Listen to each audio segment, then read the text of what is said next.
Like, nepotism is like the way to go. If you're a young person in Canada right now, you probably know how hard it is to look for work. The employment rate is sliding out of control.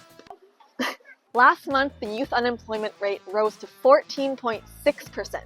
We're here today in Vancouver, hitting the streets and talking to young people about their experiences looking for work and to get their opinion on a youth climate corps. Are you currently looking for work? I just graduated high school, so I was looking for a job for the summer. And I couldn't find a job, so I gave up.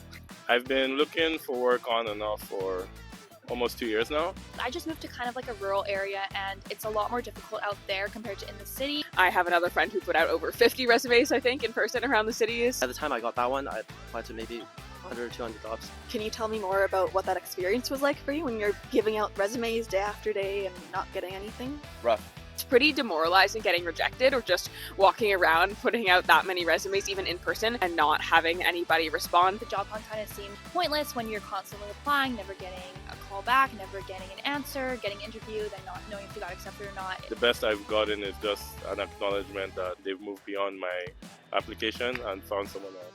How do you feel just about employment in general and what your prospects will be for the future? Once I finish first year, I'm going to be looking for another job, so maybe I'll have some more experience. But definitely, like, nepotism is like the way to go. There needs to be regulations that prevent automation and AI.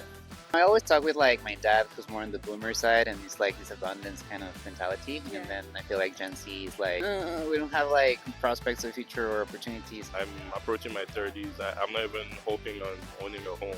I grew up thinking, okay, an undergrad is all I need, and then unfortunately, as things go on, I've realized that's no longer the case. I'm, hoping that a master's degree will help me find a job, but you never know. Just because there's no jobs doesn't mean there's no work to be done. Opportunities are everywhere to prepare and respond to the climate emergency. That's why we're calling on the federal government to create a Youth Climate Corps, a national jobs program that would create tens of thousands of jobs for young people across the country to fight climate change.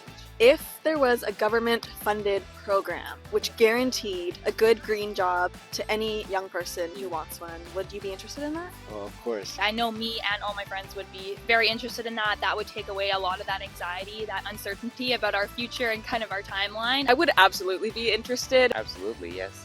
That sounds too good to be true, though. It's not true yet, but we're trying to make it happen. We're collecting stories of youth unemployment from across the whole country. So go find the survey at the link in our bio and help us tell politicians not to leave us out in the cold. I have a job right now. Oh,